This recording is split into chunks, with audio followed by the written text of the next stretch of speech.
So I've been going through my old YouTube videos from several years ago, and I've decided to update some of them with my current thoughts and bring them back to life. So this video that you're about to listen to is about value and the sense of entitlement, and came from a reader's question several years ago. The basic premise of the question is, how do you feel entitled to hot girls when they are objectively higher value than you? Now in the video I obviously talk about money, since it is one of the primary ways that people judge value. My thoughts on it now. So, firstly, I'd say that money really isn't an issue for 99% of the girls that you approach. I'm talking about you guys, generally, by the way. I know from experience and just reading around that the vast majority of guys who do day game in London, for example, run away at the first sight of an English girl. So as long as you have a basic minimum, how much money you have will only ever really be an issue for a small subset of girls.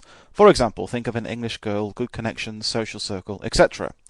Now, having said that, I did show quite a few of these types when I lived in London, by the way. Equally for the Euro jaunters, as long as you have a reasonable Airbnb home, say in Prague, Warsaw or Kiev, or wherever you go, the amount of money you have makes virtually no difference at all. You can still pull girls of the very best quality regardless. So with the wisdom of being 42 now, and 43 this year, and having been around the block a few times, I will add this as well to the existing video. I think the key point is ambition and potential.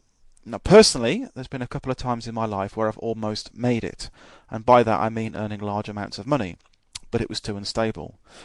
There are signs that I'll be getting there again in the near future, and this YouTube channel and website will be part of it. I view this website and the YouTube channel as more of a long-term project, by the way. The point I'm making is, I personally know men who did make it, although I have not yet, and these guys were approaching or exceeding millionaire level, but they subsequently lost it all. But they are still the same person and have actually made a comeback, and in some cases in their late 50s and 60s, I would also add. So the prime example of this, of course, is Donald Trump, although Trump was never really on his knees like the guys that I've personally met. So to get personal again, all of these guys had ambition and potential, as I believe I do. So I've been working hard for my entire life to make it, because money is now the #1 area of my life that I feel I've never really cracked. So girls, I didn't even worry about this when I started this YouTube channel maybe 6 years ago, and I could care even less now, to be honest. That hasn't been an issue for me for about 10 years now. So this video delves into my personal take on entitlement, value and money in some more depth. I hope you enjoy it, and if you've listened before, well, this intro is new for a start, and it's always worth revisiting big chunk subjects like this, I think, because after all, it affects us all. So I'll stop waffling and on with the original video as it was posted. Enjoy. Go. How do you get the feeling of entitlement, which I agree is very important, perhaps even critical, if the girl in question is realistically higher value than you? How do you get the feeling that you deserve her if you know for a fact that she is richer than you, better travelled, has more life experience, and is generally better sorted than you at the moment? Would you say that such a girl is worth pursuing, and that you, being a man with standards and boundaries but not all the way sorted, is enough to fuck her or perhaps even start a relationship? Let's look at the nature of value, okay? What is value? Is it a law? Is it a concrete concept out there in society such that you contravene a law by going to a girl who has more value points than you, right? So let's break up value. Let's say value is, I don't know, let's give it a scale 1 to 10, and 5 is a lot of money, 3 is being well travelled, 6 is being good looking, and 4 is life experience, right? So the problem with this scale of evaluation is that it's just externally referenced. From my point of view, I feel good about myself. I like myself. I have high self-esteem. In social situations, I can't remember the last time I felt overawed or overmatched in social situations. And I think it's because potentially I don't judge myself in the same way that other people do, and by the nature of the question, I would suggest that you're judging yourself this way as well. And in my view, it's a chode mindset. To be frank, what you're doing is you're letting societies, if you like, value judgments be pushed onto you and kind of falling into place with that.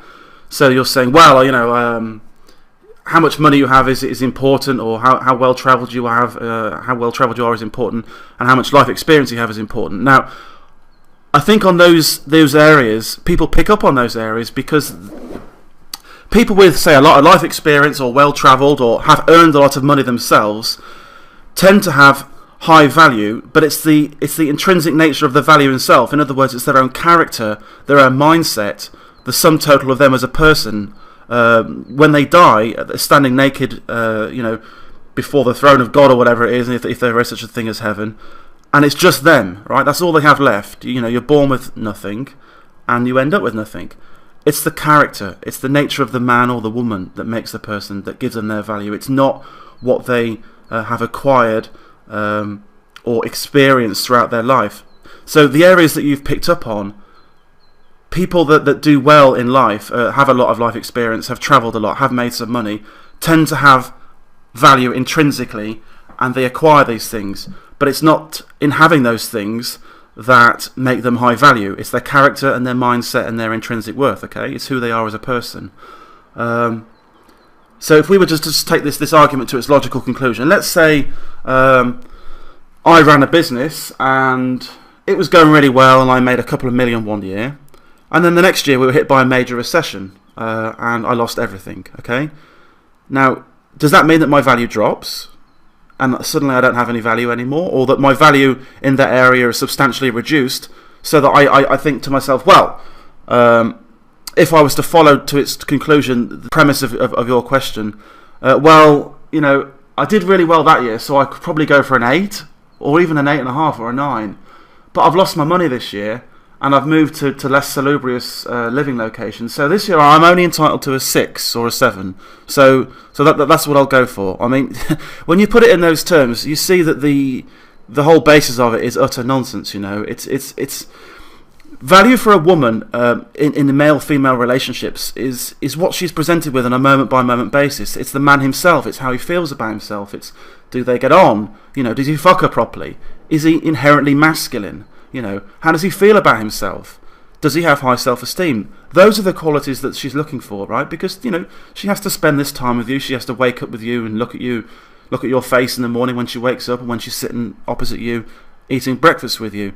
So she's not, on a moment-by-moment basis judging and calculating, what your stock market value is on that point, based on all the various things that make it up, or what society says will make it up. It's just nonsense. And if she is, then then find somebody else. But when you have this mindset that I'm talking about now, then you'll find that you screen girls out that think that way, and you just won't end up with those kind of girls. But also, it's very powerful, because you go through your life and you're just kind of following your own path, and you're not thinking the same way that other people think, and you're not allowing the frame push to put you in a little box and assign your value to. You're like, well, okay, well that's your opinion, but I reject it. So where do we stand now? It's about how you think about yourself.